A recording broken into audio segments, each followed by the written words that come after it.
You're tuned to the wavelength of your own beauty. It's your host, Ahmed Yunus, and this is The Steps. Khalas, we got that out of the way. Yeah. Wow, what a beautiful space. Thank you. Thank you. Yeah. It's my pool room. If I turn it around, there's the pool in front of me. Well You done. guys should have that view, not this view, but it's Well okay. done. No, it's okay. We want the view that brings us here knowledge. Okay, Dr. Basma Abdelghaffar, welcome to my very humble show. You are the first scholar of Islam to grace this show, and that is very, very intentional. Allow me to try to give an introduction, and then we'll jump into big ideas. Dr. Basma Abdelghaffar, Associate Professor of Public Policy, Vice President of the Maqasid Institute, former Canadian government official, former nonprofit NGO leader, has lived in South Africa, has lived in Egypt, has lived in Qatar, was a founding, I think, faculty member of the Masters in Public Policy program at Hamad bin Khalifa Al Thani University, which used to be called Qatar Foundation, and someone who has written prolifically on the question of Islam and its relationship to the future. Now, I should be honest and say that the president of the Maqasid Institute was a member of my dissertation committee and is someone with whom I have a personal friendship and who really opened a big, big door for me in terms of how I think about Islam and ethics. So I should be very clear. You, Dr. Basma, are one of the leaders of, I wouldn't say a school of thought, but a way of unpacking reality, lowercase r, in an attempt to get closer to the reality, capital R, or the beginning before all beginnings. Welcome to the show. Thank you. Awesome introduction. I'm humbled. You're awesome. And yes, it is something to be living with he who was on your thesis committee. Dr. Jasir Oda, one of the people who really brought the concept of the Maqasid of Sharia back to life. We will talk about Maqasid and attempted really to make a significant advancement. But his time will come later. Foreign Affairs, this edition, there's an article called Giving Up on God by Ronald Inglehart. The subtitle is The Global Decline of Religion. And a brief thesis from 2007 to 2019, the overwhelming majority of countries studied, 43 out of 49, became less religious. Growing numbers of people no longer find religion a necessary of support and meaning in their lives. Modern societies have become less religious in part because they no longer need to uphold the kinds of gender and sexual norms that the major world religions have instilled for centuries, et cetera, et cetera, et cetera. Now, the only places where there has been an increase in religion, like the only countries up here are, number one, India, where there has been a significant rise of extremism and anti-Muslim sentiment. Bulgaria, Moldova, Russia. Mm-hmm. Every other place on the face of the world, of the 49 studied here, which include South Africa, China, Belarus, Austria, Spain, Argentina, etc., are moving away from religion. And so we come squarely to within your area of expertise. Mm-hmm. How can we begin the conversation of understanding how in the modern moment, the ethics of religion have meaning, give guidance to the way that we govern our societies in the secular world? So can we begin like at the broadest point? Religion and governance. How do we think about these things? Well, we can certainly do that. I think the very first thing we have to do is, I don't agree with his thesis at all. I think we have to distinguish between extremism and fundamental forms of beliefs and religion and people's faith.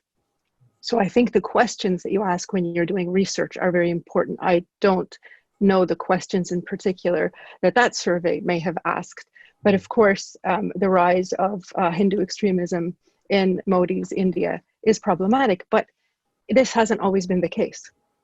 And so it's kind of like a shift or a transformation of how the religion originally was. And I'm sure a lot of Hindus would disagree with these current developments.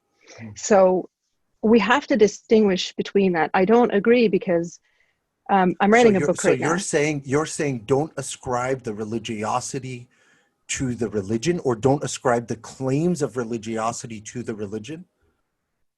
Yes, I'm saying that. I'm also saying we have to distinguish between manifestations of religions that are extremist and, oh, my goodness.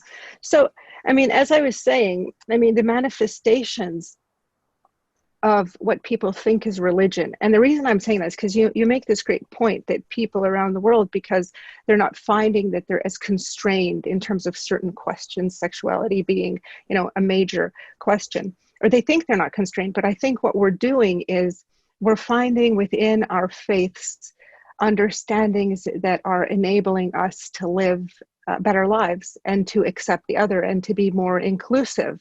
But that's, to me, happening within our faith. I don't think we're stepping outside of our faith. I think people are looking to their faith system for understandings that are more becoming of our moment in history. And unfortunately, as some of us are moving towards that understanding and being more inclusive and pluralistic and recognizing the freedoms, for instance, that are inherent in Islam, others are moving towards understandings that are more extremist and fundamental. This is also happening within Islam. But there's that vast majority of the countries, where maybe we're perceiving it as less religiosity. I'm seeing it as more better understandings of being religious or being faithful to a specific system of belief. So I don't necessarily think it's a decrease in religiosity. I think it's a transformation of religiosity into ways of life that are more becoming of our moment in history, or more becoming of the humanity.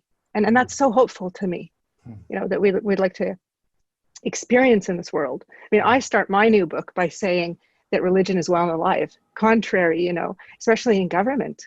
I mean, we have, again, we have, the case of India, which is a negative, but we have social Christian democratic parties in Europe. We have overt expressions of religion in American politics. We have conservative Christianity in Canadian politics, in the open. So we have the Israel that made negotiations with the Palestinians incumbent on accepting that it is a Jewish state. So we have China that claims that it's atheist, but it has a philosophy with which it governs that may be considered religious. So I think it's there. It's just a matter of whose religion, how is it being expressed, and how is it being manifested to the public? Are we admitting that this is part of our governance systems, or are we not? Let's go to our religion. Which is a beautiful religion that really is wrestling with the question of do ethics reside with the power of the governing authority and their ability to bring about stability and progress, or do ethics reside among the people in their ability to be a part of the governing process? Most Muslims would not even be comfortable using the word innovation in their discourse of Islam, yet you are writing a book about the Quran and innovation and how we can think about because you keep saying the phrase that meets the moment, that's appropriate to the moment. And in that, there is an untested feasibility of what Islam is and can become. Mhm. But you and I both know that most Muslim spaces, whether governmental or non-governmental, whether academic or non-academic, do not don the garb of attempting to make ethics relevant to the modern or to meet the moment. How do we think about that as Muslims in a moment where there is a lot of chatter and a lot of confusion about the role of scholars and states and non-governmental organizations, et cetera? We have to distinguish again between two things: what the religion itself can allow us to do and think, and where it encourages us to go, and what the powers that be, whether we're talking about academia, we're talking about government, we're talking about big business, where and how they would like to see the world evolve for particular interests. So I've written about this before. I'm re-emphasizing it in the book that I'm writing now, which is going to look at innovation and focus on pharmaceutical innovation in particular, and we'll talk about that at some point in the show. But if we're talking from the Maqasid, or the objectives of the Sharia perspective, and we're talking about public policy, then Islam is really, from my perspective, the theory of governance that I'm proposing from the Quran and the Sunnah is based on four major elements. The first is tawheed and taqwa. So the first is unification, this intricate, delicate interdependence of every living thing. And this is so important in policy, because in policy we have to set boundaries. When we make a decision, we're always thinking, who is it going to affect? Who's our target audience? Who's it going to harm? Where can we place the boundaries when we're talking about resources? How far can we really go? So boundaries are very important. So from the Islamic perspective, when we acknowledge unity and unification, we have a bit of a conundrum. How can we effect this? We're also talking about taqwa, which means that we cannot, which is heedfulness. We can't separate the people that make policy. We can't separate the people that are engaged in the policy process from their faith, from the condition of their heart, from how they view the world. Joseph Stiglitz, former chief economist of the World Bank, said people have mindsets, and it's people that house these institutions. So we have to think of their mindsets or their heart sets. How are they thinking? How are they feeling? The second big element in public policy from an Islamic perspective is the Maqasid, or the objectives of the Sharia. So purposefulness. What is our purpose when we're designing a policy, when we're creating something, keeping in mind this unified existence that we all have? What are our purposes? Are we trying to ensure medical security for everybody? Are we trying to give health for all? Should education be free? What are our objectives? Very important when we're talking about policy, and a major part of the Maqasid discourse. The third is the fact that the Quran mandates Shura, or collective decision making. So civic engagement. This is incumbent on every Muslim. This is incumbent on the stakeholders around a specific policy area, and it is definitely incumbent on the decision makers. Because there's two ways in Islam that you can make a decision. One, you could be a tyrant and a dictator. You make the decision on your own, and then you carry all the responsibility. The other, which is the Islamic way, is to solicit, advice based on certain criteria. And you allow this open process where stakeholders and interested parties come forward with possible solutions, and you can end up with a solution from one of these parties or some hybrid solution, but in the end, it is a collective decision-making process. And then finally, the fourth is that, when you believe in tawheed, when you're practicing taqwa or heedfulness, you have this decent heart. When you have a purposeful process, you're engaging people in finding solutions, then whatever you come up with has to have the goal of islah, or rectification. So you want to better the world. You want to improve the world. It's not simply responding to special interests or narrow interests. It's not the status quo. If you are in governance, you're continually moving towards islah or rectification of the earth and the human affair that you are looking at in particular. So that's from the religious side. Now, this is the public policy in Islam. These four things you're looking at: embedding ethics, being purposeful, civic engagement, and rectification. Now, from the worldly perspective, we're facing a few challenges, like you said. And one of the major challenges is not simply because it's Islam or it's religion. It's because it is striving to change the status quo, because it wants to deal with environmental degradation, because it wants the next vaccine that is coming out for COVID to be free for everybody, because it wants there to be, food security in school lunches, throughout the United States, for instance, in countries that provide this. That's what it aims for. It aims to change the structure itself that is creating the injustice, and to wake up Muslims that this is not inevitable, this is not fate. These are structures that are created by human beings, and they're structures that can be reformed.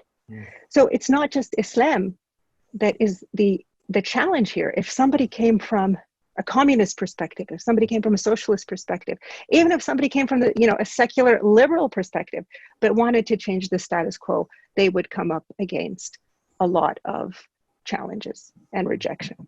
So this is what we're facing. For me, it's the fact that Islam just has to showcase what it could potentially offer, and it has to showcase it in the universal way that it is. Is there? And again, sorry, I'm so sorry. Yeah, no, go ahead. Because you're an academic, because you're a scholar, and because I've read a lot of what you've written, I just want to hold you. I want to hold us to account on each of these words. Universal. Sure. Oh my God. You're holding me to account for everything I said. On the word universal. Yes. I saw a conversation on Facebook yesterday in which someone asked, a non-Arabic speaking person said, what is the prayer for rain? And then everybody went to, okay, I guess I'm going to have to, in the middle of the show. Okay, there we go. This is life. This is good. Don't worry, we can. This is life. Me, it was my mom. Yeah. Alhamdulillah. They were saying, what is the prayer for rain? And I looked at the post, and then all of a sudden there were these a bunch of cutting and pasting of the prayer for rain. And the prayer for rain is things like, we have been rained upon, alhamdulillah, but in Arabic, right? So because I'm not very smart, I roll in and I'm like, dear Lord, let it rain is good. It's as Islamic as laqad muttirna, or you know what I mean? It's just Yeah. We live in a space where when you say that, you are immediately challenged with the notion that you are attempting to strip Islam of its exceptionalism.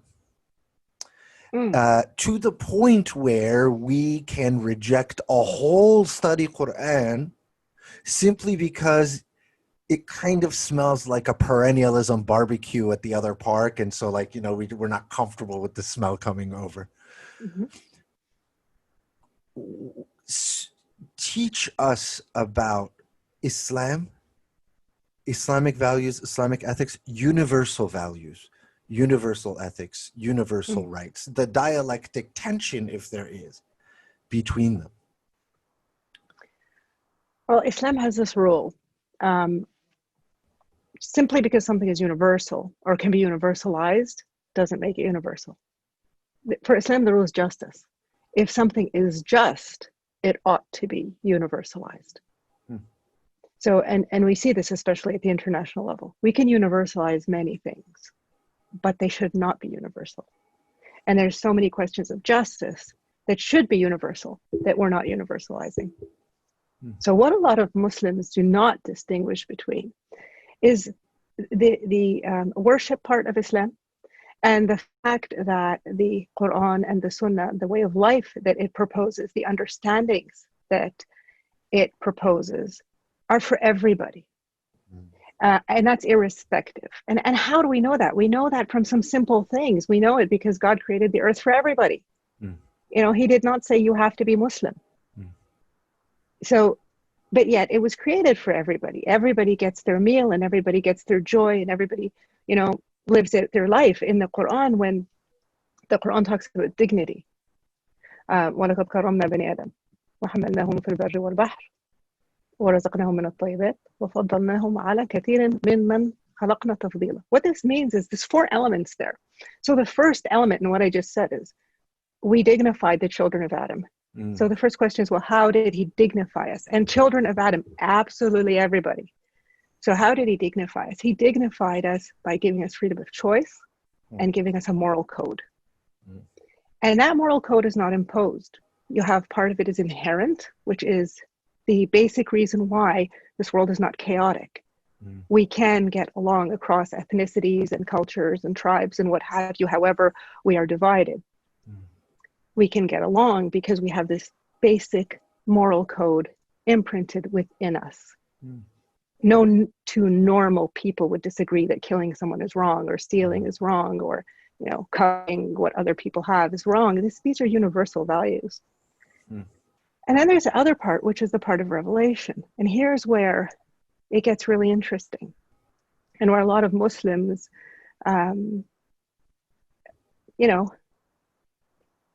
might want to give it some thought, which is when you read Revelation, when you become educated That's about so Islam. so Canadian. Like that was so Yeah, I know, just right? like the nicest, most Canadian We're so way cautious. possible. You So gotta well. think. So well done. Sorry, go ahead. So you have these rules, you have these objectives, and being Muslim, you cannot impose them, not on yourself, not on anybody. It's a process of learning about them, then questioning, then synthesizing, and then reproducing them in the world in the only way that you can.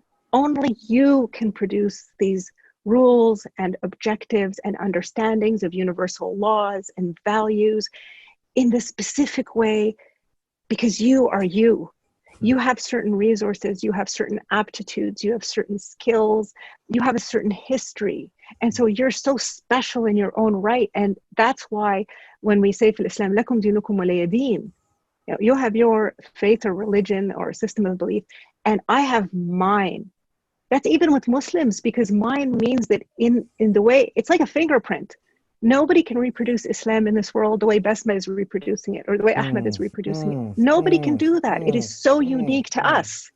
But if you weren't a scholar of Islam, you know what I mean? Like you just said that each person, I'm sorry, I think you just said each person's ability to enhance their literacy, synthesize with mind and heart what it is that they are studying, and reproduce it in a way that symbolizes like their own individual fingerprint. You are saying that this process is Islamic. That is the only Islamic process. You cannot, I cannot give you a rule. If I give you a rule and you take it and you go implement it without having lived that process, then it's going to be decontextualized out of your own self and out of the situation in which you're in. Nobody can fully separate themselves from the reality in which they're in. So I can tell you, for instance, there's a rule, don't steal, right? It's simple. Let's take a really obvious example. But there's this family dying of hunger right in front of you, and there's a store right there. You don't have money. The child's going to die. You know you can't steal. There's no way you can ask anybody. Let's make it really extreme. You're going to go in and take bread or a chicken and feed the child. Why? Because you know the rule. But at that moment, you have a heart and you have values and you have objectives. So the rule is there. It's inscribed. You believe it. But the way you're going to reproduce it in the world, you carry that responsibility. I mean, if you had said, well, no, I know the rule. I just can't steal. Yeah, but there's somebody going to die. There's a priority right there. And I'm not telling people to go out and steal anything, but I'm just saying that's an extreme example because it plays out in absolutely every rule that we know of. And we have this value system in Islam that enables you when you wake up every morning to prioritize everything you have to do very quickly.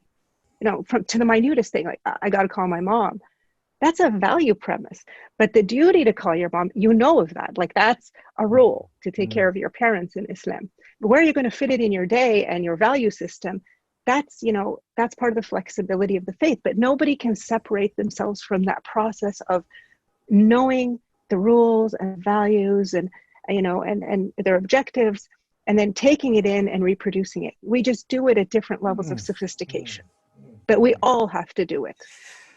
For those of us who have lived for decades attempting to scratch off our individual fingerprint, pursuant to the notion that it would bring us closer to what we're hoping to get, what is your guidance on how one can re-engage their, like, can I just say like 2 sentences?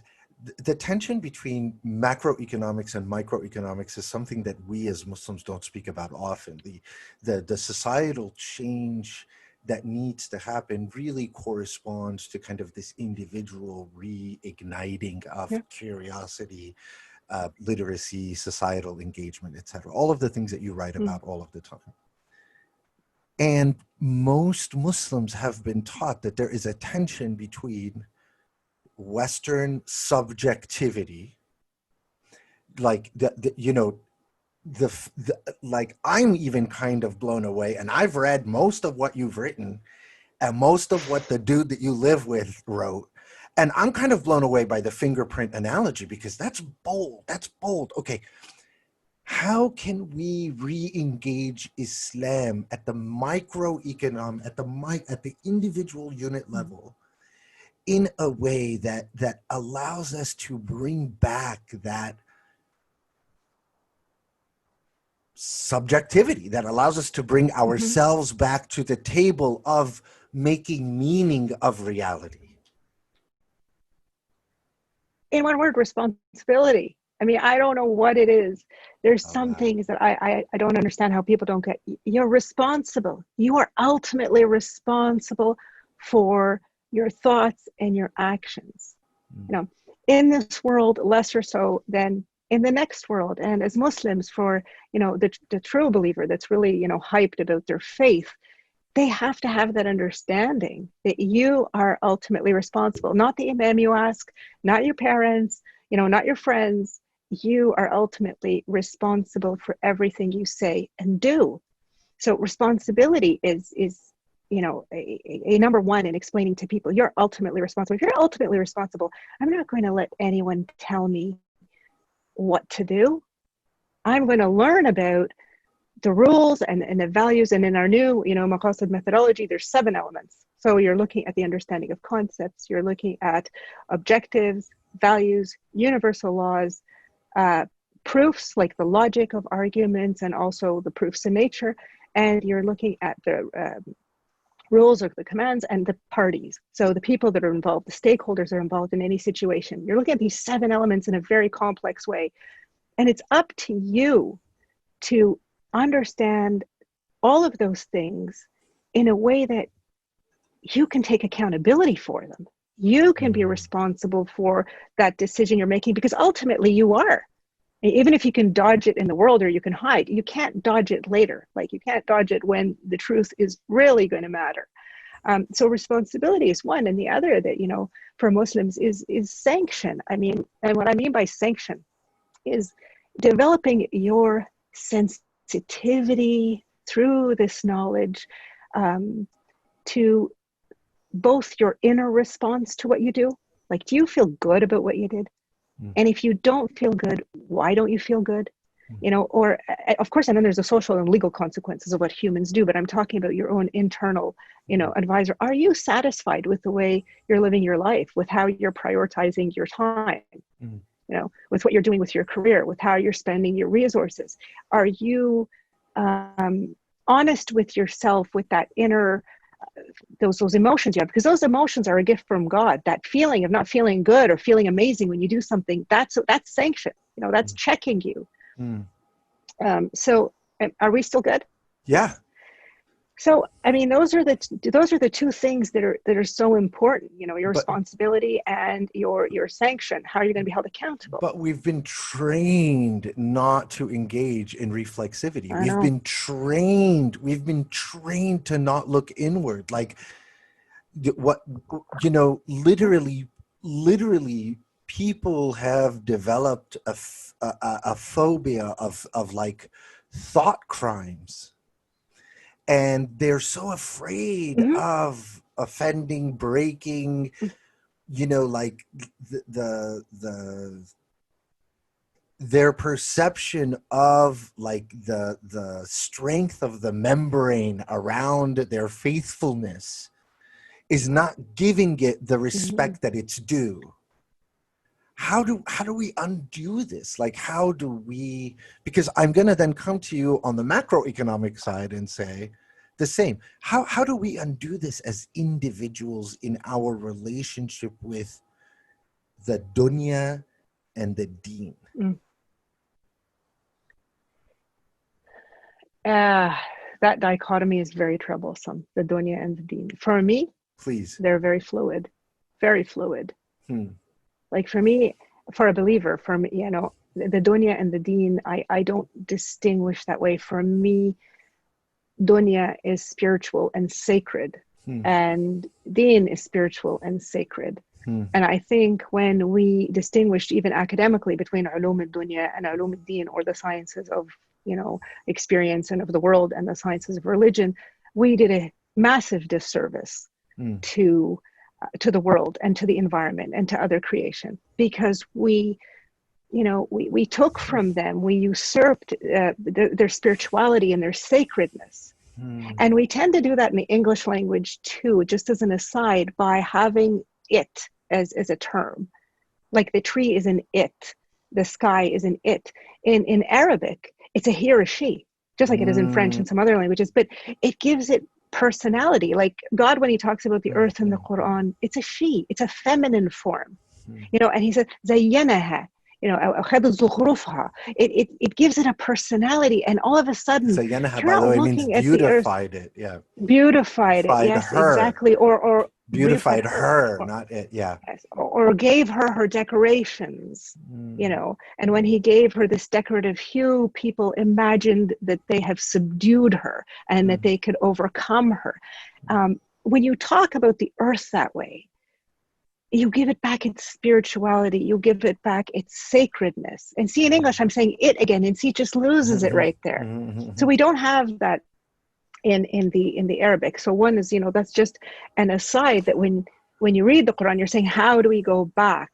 We go back by owning our religion again, by owning our faith, by rejecting this distinction between dunya and deen, by realizing that we are very fluid, intensely interdependent beings. Hmm. And based on that, we begin looking at the world in ways that, have to fulfill our conception of what we are in that. What does our faith, what does our belief mean when we look at everything as sacred? And I mean everything is sacred, Hmm. because there's nothing you do in this universe, there's no motion that you can practice or work that is not going to have an effect, ripple effect everywhere to the end of time. This is just the way it is. Even the movement of my hands is going to have a ripple effect till the end of time. And Muslims have to realize that's the case. And they were given this, incredible book, an incredible life of the messenger and of the other messengers. As Muslims, we don't distinguish among messengers. We're told you can't distinguish. And the Quran tells us God can distinguish, but that's his prerogative. That's not human prerogative.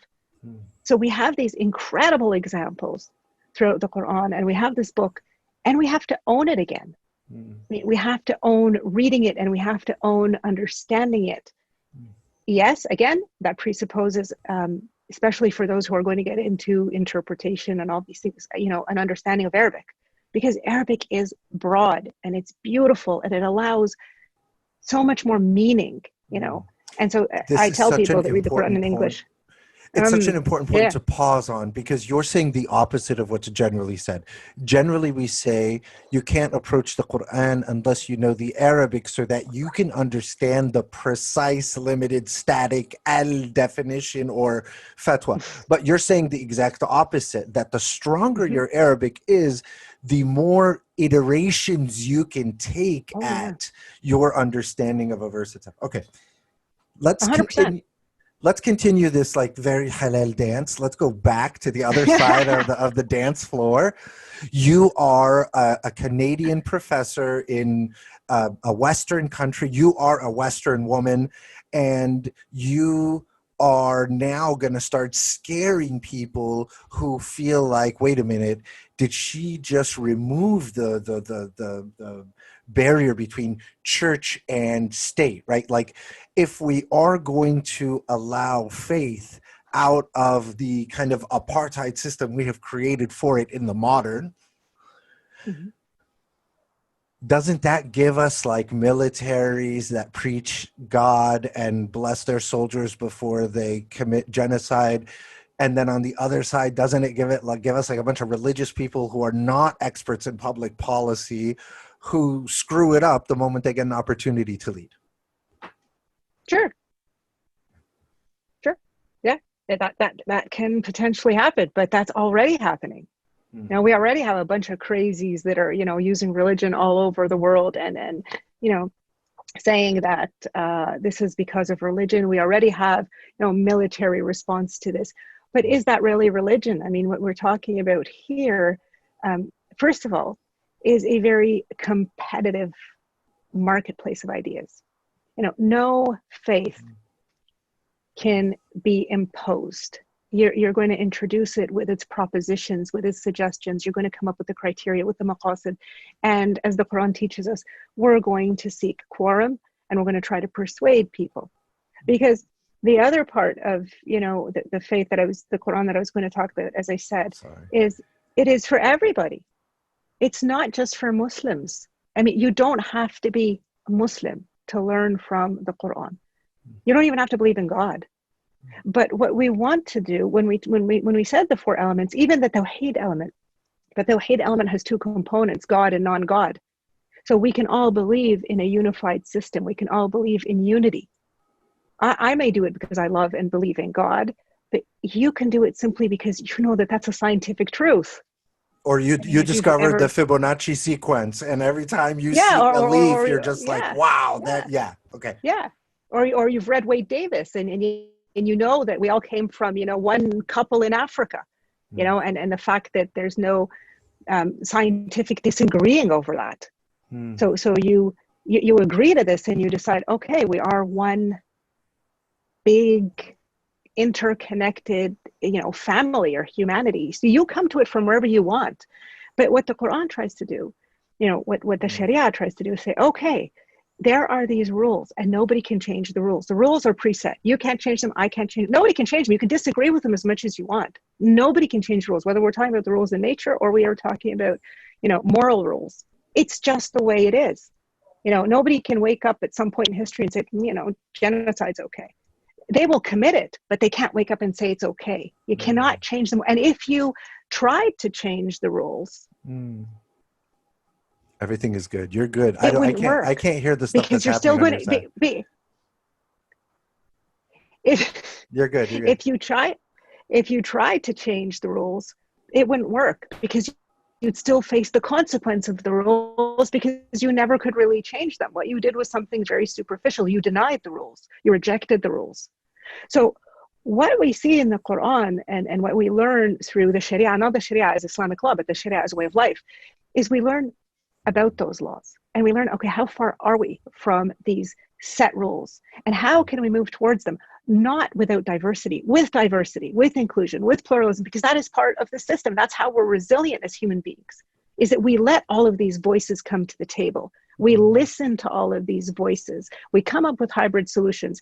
And the point of the faith is not to impose something, but to say, look, just like the world of honeybees, where Shura comes from, the idea of collective decision-making, is to say, look, these are the criteria for doing something amazing, for doing what's right for humanity. These are the criteria. And so meet those criteria. So if we go back to our discussion of dignity, they were saying one was this moral code. But then the second that I mentioned, or that's mentioned in that A, for human dignity, is that it's literally, he carried us in land and sea, which means our life and livelihood. And the third point is, he said, I provided you with all that is good and fair, tayyibet. And again, so that plays out in human life. And the last is that he preferred us over much of what he created, but not everything. And it's really important to focus on both, because, especially in governance, because when in a situation where there's a trade-off between human life and human welfare and other forms of creation, then we have to prefer human life. But this is not unqualified, because he tells us you might not be the best of creation. There are things that are better than you, just to give us pause when we do something destructive, pause when we create an atomic bomb, pause when we're making a decision to go to war. We are not the best of what he created. So those four things, our freedom of choice with a moral code, our lives and livelihood, the provision of everything that is good and fair and organic, and the last is that if we have this, ultimate, decision between humanity and something else, that we prefer humanity. That's human dignity in Islam. And just pause there and think that it's an achievement. And I've said this before in other talks, human dignity is an achievement. It's not a done deal. It can never be a done deal. I cannot say that somebody dying of hunger, somewhere in the world, or somebody not able to get a vaccine is dignified. Just to say, oh, by virtue of them being human. No, because I have not dignified them as a government. I have not provided them freedom of choice. I have not provided them with lives and livelihood. I have not ensured that they have, delicious, nutritious meals and, a nice home and things like this. And I have not preferred them over war and economics and, all the other things that I have chosen to prioritize over their humanity. So we have to think of dignity as something we work for, we strive for, and not to say it's just there. It's not just there if we're not working for it. This is absolutely brilliant. Can I be selfish and keep going? One of the challenge. Okay, I want to do this. I want to kind of do this two ways. The first way I want to do it is, in the original iteration of the Maqasid, Ibn Ata'illah and all of that, they were speaking of the aims and objectives of Sharia from the fiqh that has been developed, from the law that has been developed by scholars. Okay, then there was like the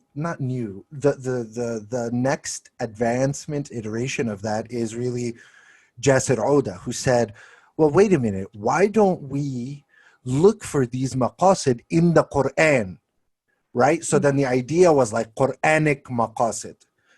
And for many people,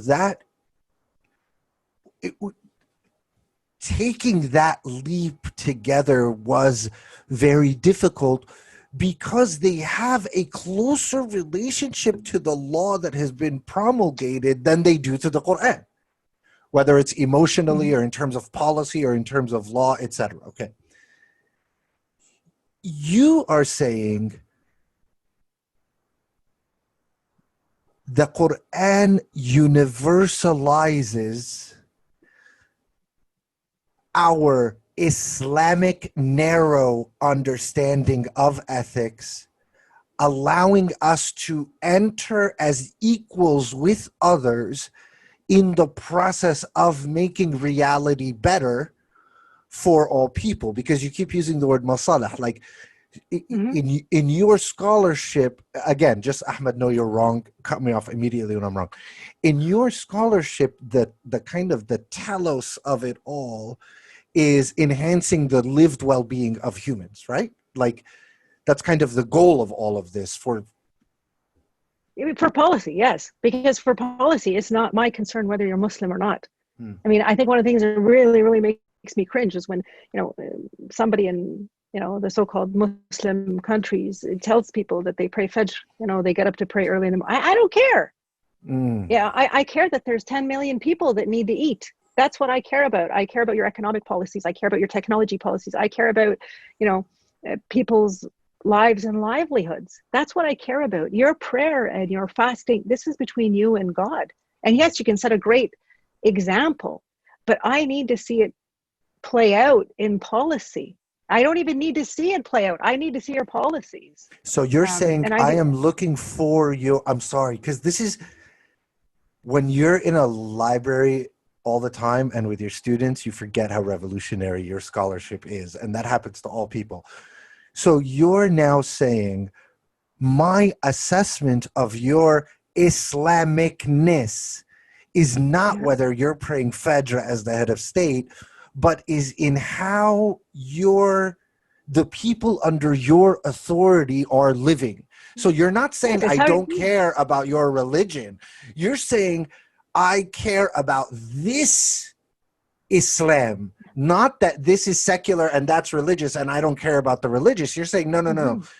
Let's call this Islam. Let's call this. Yes, that's exactly what I'm saying.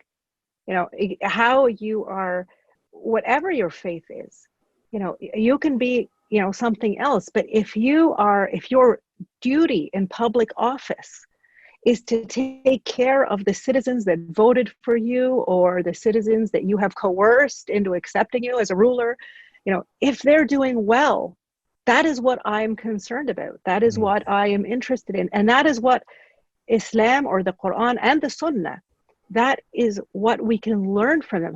How can we do that? And it's irrespective for me what you do in your personal practice, just like it's irrespective to you what I do in mine, And so that is in terms of the work of Jesser went back, and this is his new work. What we're talking about, some of what we're talking about here today, is based on the Quran and the Sunnah, and is based on his incredible knowledge of hundreds of years of Islamic heritage and the different sciences, not just fiqh, but fiqh and hadith, and a whole gamut of other streams of that study Islam. Whether we're talking of fiqh taqlidi, the traditionalist, or we're talking the Islamization of knowledge, or we're talking about deconstructionism, all of them have influenced and been influenced by the Maqasid. And the new methodology that we're all working with at this point is as I said, that those 7 elements of concepts, objectives, values, universal laws, rules, proofs, and parties. Those are the 7. And what we do is when we study the Quran or the Sunnah with a specific question in mind, we're looking at the gamut of those elements, how they interact to create what we call webs of meaning. And so in my case, where I'm looking at innovation right now, you read the Quran, and what brought me to it is obviously, I don't know if you remember, Ahmed, but my specialty is intellectual property and patents for pharmaceuticals. Right, That's how I met, buddy. That's how you met. Yes, that's right. That's right. Many years ago. Yes. That's right. So, now I'm doing this kind of like restitution by going back to that subject and saying, what if we studied it from this perspective? Because I found that, and this is a good example, I guess, to give, when imams or jurists are asked about intellectual property, what do? It's one of 4 things most of the time. One is they say it's halal. It's okay. It's like, physical property, which is totally wrong, because intellectual property is not like physical property. The other is they say it's haram. It's not in the Quran, and, nobody can own it, and God owns everything. So it's the total other extreme. Or they say it's secular. We have nothing to do with this issue. Or they go back to the Maqasid, and they will put it in the category of preservation of wealth. Sometimes mind, most of the time wealth, which is very problematic because it is unsophisticated. It is very simple in its, knowledge of what we're trying to protect when we use IP. It doesn't look at differences in technologies, differences in industries, differences in the needs of people, in the urgency of a situation, as in the pandemic we're in right now, for instance. So to go back to the Quran and to look at what it says about IP. Mm. Now, obviously, you know, the Quran says nothing about IP. Surprise. It's just, it's a contemporary instrument, right? It says nothing about it.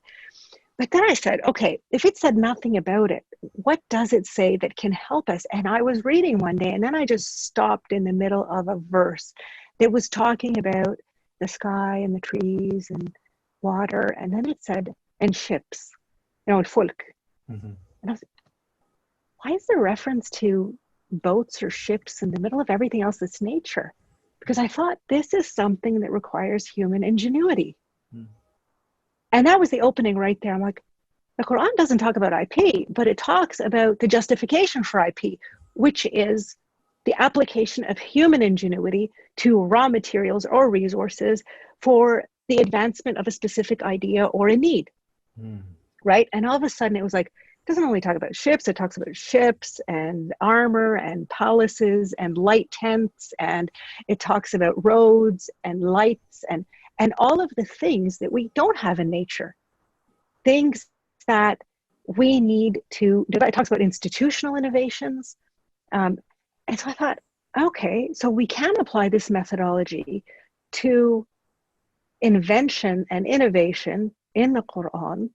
And we can look at, okay, what are the values that surround these, what I call incidents? What are the values that surround when we talk about ships or when we talk about armor? And all of a sudden we're talking about defending the poor and the weak and providing food for everybody, food security.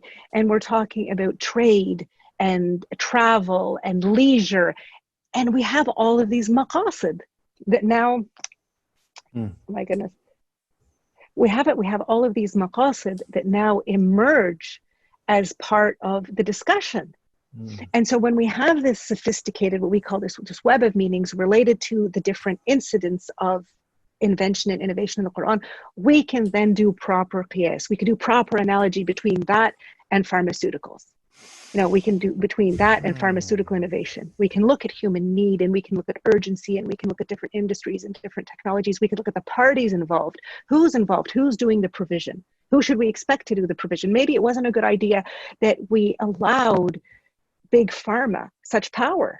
One of the problems that's happened over the past 40 or 50 years is this kind of hollowing out of the industrial and economic capacity of certain countries that don't have the political clout at the global level to protect their home industries. And we really saw this in the pandemic. We really saw it when in two areas. First of all, countries could not manufacture, even advanced industrial countries couldn't manufacture for themselves their needs fast enough, whether we're talking about protective equipment or we're talking about drugs. And now that we're talking about the development of a vaccine, we're seeing that because of this hollowing out process over the past several decades, developing countries have not developed that capacity. They'd stopped the reverse engineering processes, they'd weakened their generic industries. And so to all of a sudden expect them in a crisis like this to be able to have their factories up and running and producing the vaccine that is potentially going to be found is simply not there. We don't have that capacity.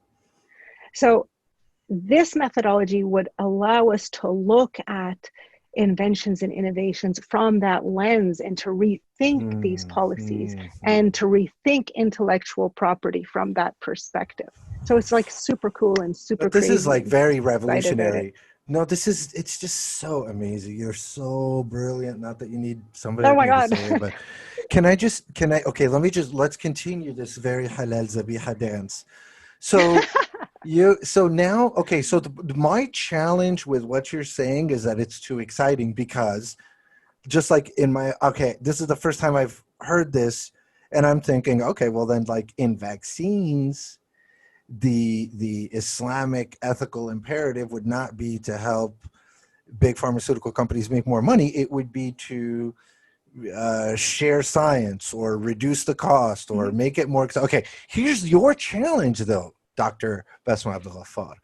Doesn't that kind of put you on the left of the international community? I mean, doesn't that kind of mean that you're going to be more inclined to agree that the preservation of international human rights norms are important, more likely to Mhm. agree that healthcare should be provided for citizens, more likely to agree that there should be regulation for preservation of the environment.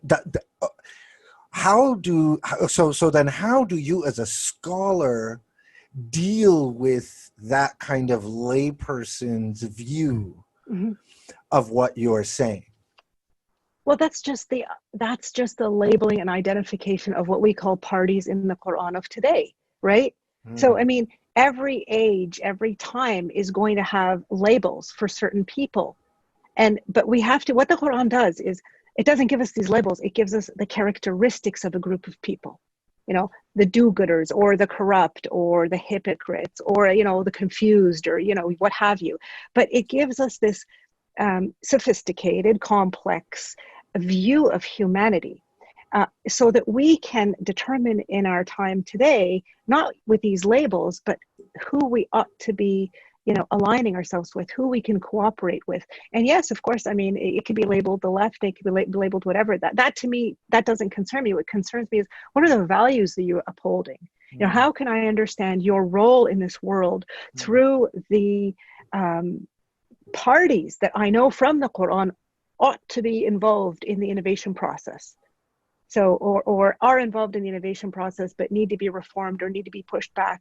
So that's how I look at the parties today. They just have different names, and Muslims have to be mature enough Hmm. to know Hmm. that these are just labels. And if people are working towards justice and mercy, mercy is also really important. It's an operative term in the Quran. Mercy is not abstract in the Quran.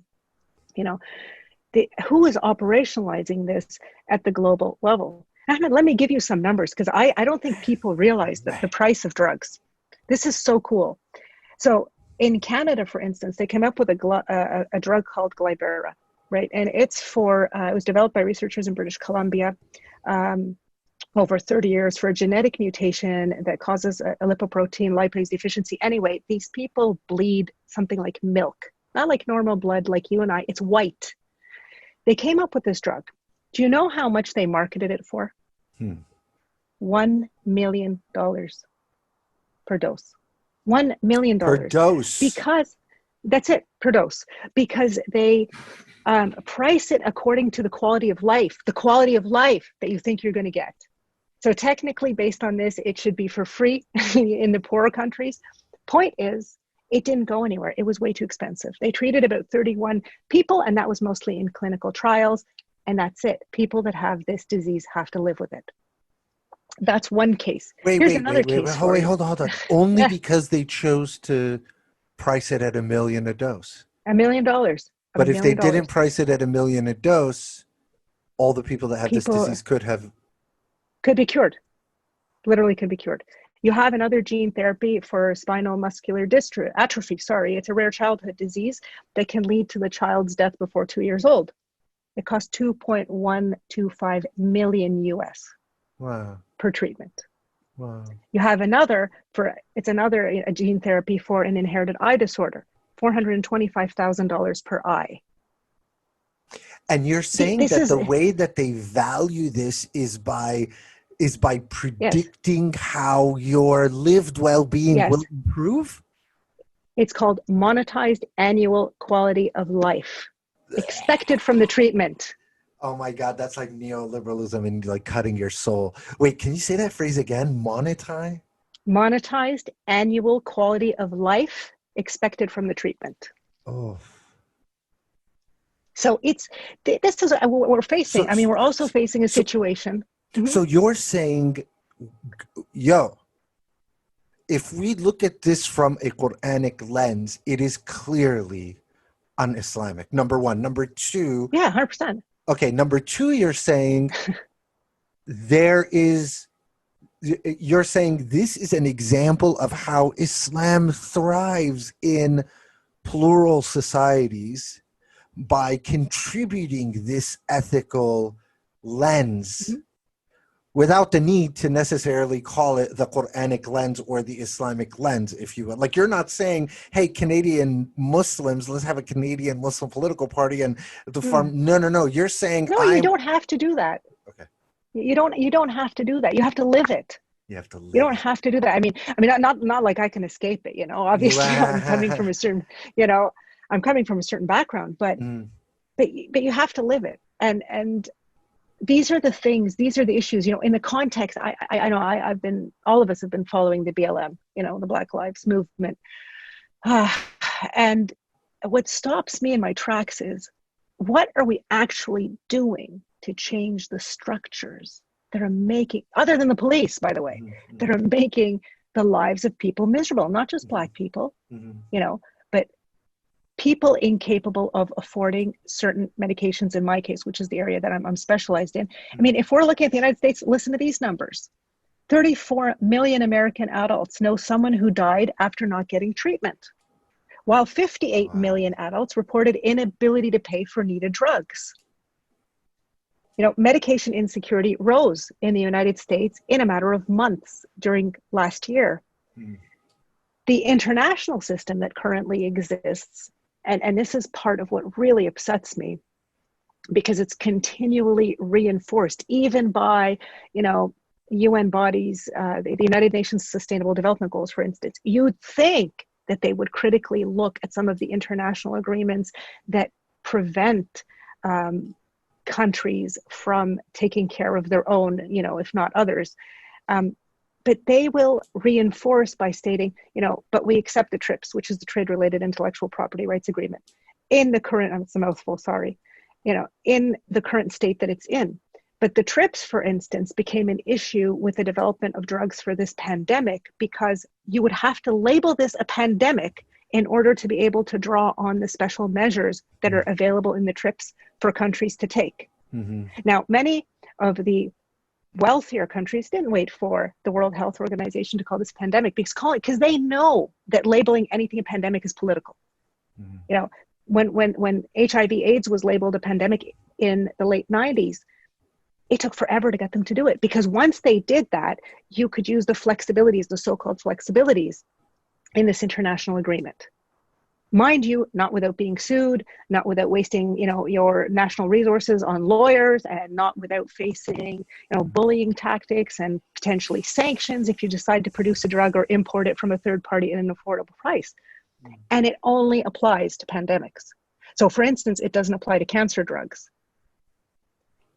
But we're facing a situation where the World Health Organization estimates that there's going to be a 75% rise in cancer by 2030.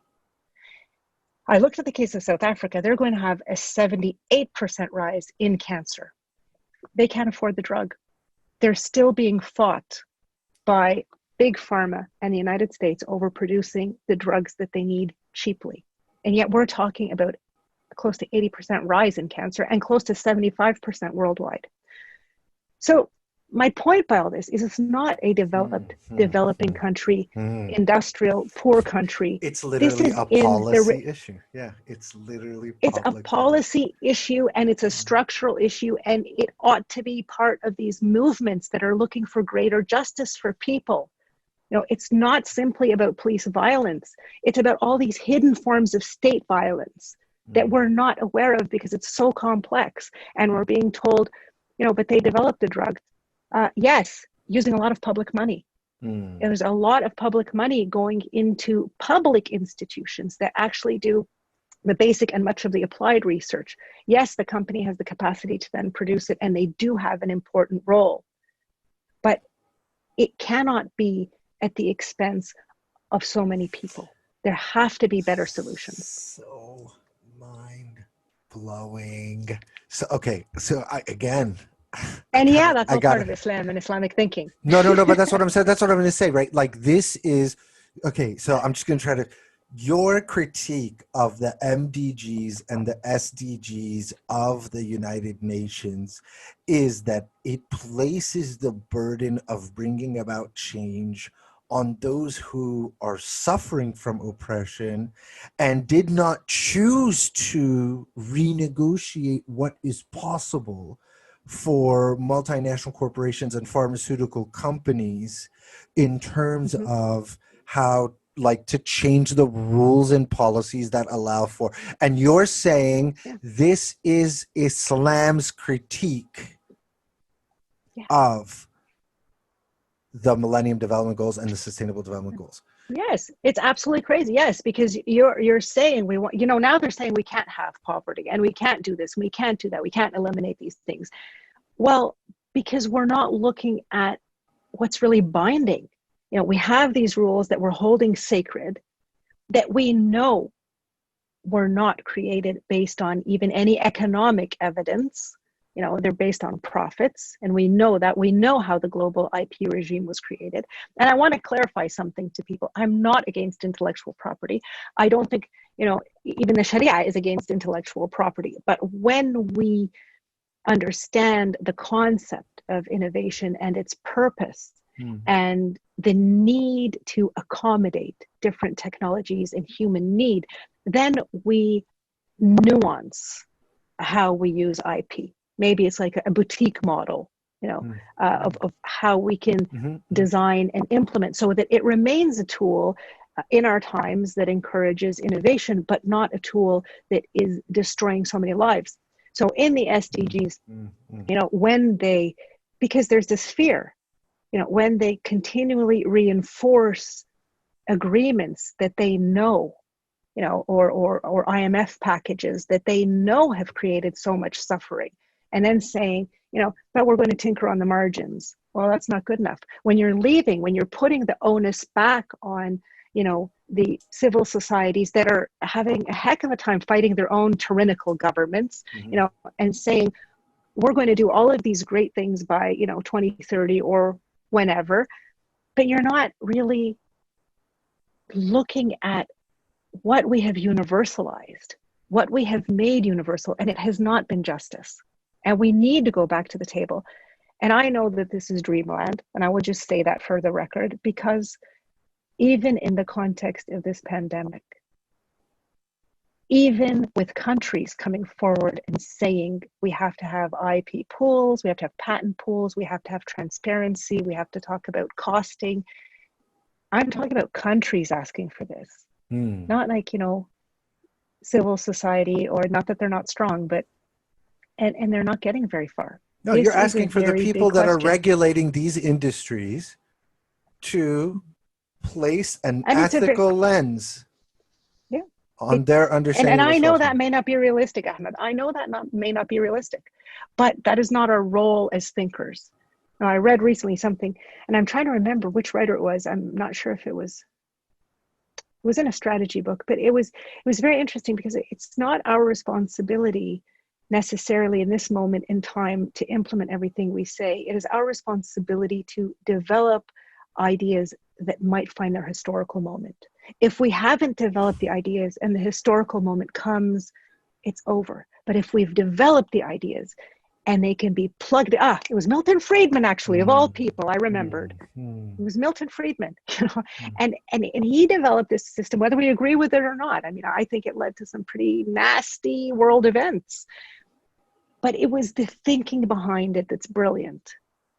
Create the thinking, create the economic thinking, create the model, explain it over and over, and wait for that window of opportunity. I think we're in that window of opportunity in this pandemic and in the Black Lives Matter movement, and in this reawakening in my mind of Muslims and Islam, and in this crazy shift that's so interesting lately. Like, the pressure seems to be off of Muslims, at least for now. And that is a golden opportunity to do good. That is a golden opportunity to, step up to showing what this religion is about, because just hopefully it'll last. We're not putting out, fires that are related to the religion itself. It's okay to be Muslim right now. And that's how I'm feeling. I'm very positive about it. So we have to take this historical opportunity in the context of these global events to step up to the challenge and say, we have something that can help everybody. And we don't even want you to believe. That's not part of our package. That's up to you and God in your life. What I want to do is ensure you have a dignified life, I want you to have these 4 things. I want you to have freedom of choice. I want you to have a great chance at life and livelihood. I want you to have the best of what this world offers, and I want you to feel that your humanity is preferred. I want to love everything in nature, but I want to love you first. We can offer that to the world. At least I hope we can. Yo, what Canada? What is that? I mean, are you kidding me? Yo, when is Canada up for the UN Secretary General position? Because I think we found this is. I don't know. We lost the Security Council. Yeah, it's okay. It's okay. I don't know how'd they get Trudeau when they got people like you. Look, Basma. Wow. That is such a brilliant, specific, grand vision of the untested feasibility and the unfinishedness and the beauty contribution possible from Islam and Muslims in a world that's struggling. And what an empowering reintroduction to the Quran for so many people. And what an enjoyable, Muslim scholars don't come in conversations this enjoyable. So we got to thank you really for this. May you be blessed in your scholarship. May you find the people around you who are willing to do the work to bring this to fruition. I'm so thankful to you for taking this time and teaching this material. As someone that has studied Islam most of his life, there is no question in my mind that what you describe is our future. Inshallah. I hope so. There is no Inshallah. question. Inshallah. There is no question. Dr. Basma Abdelghaffar, thank you for gracing us with your presence. Thank you, Ahmed, very much. Stay in touch. Absolutely amazing. All right. Big up to all of Canada. And let's man, that's the next Secretary General of the United Nations right there. Ladies and gentlemen, man, I've been around Boutros Ghali, I've been around Kofi Annan, I've been around that. This is the pedigree of humans that can lead billions of humans to goodness. May God bless you. Thank you, Dr. Basma, so much. My pleasure. حضرات السادة الركاب، أهنئكم بسلامة الوصول إلى مطار القاهرة الدولي.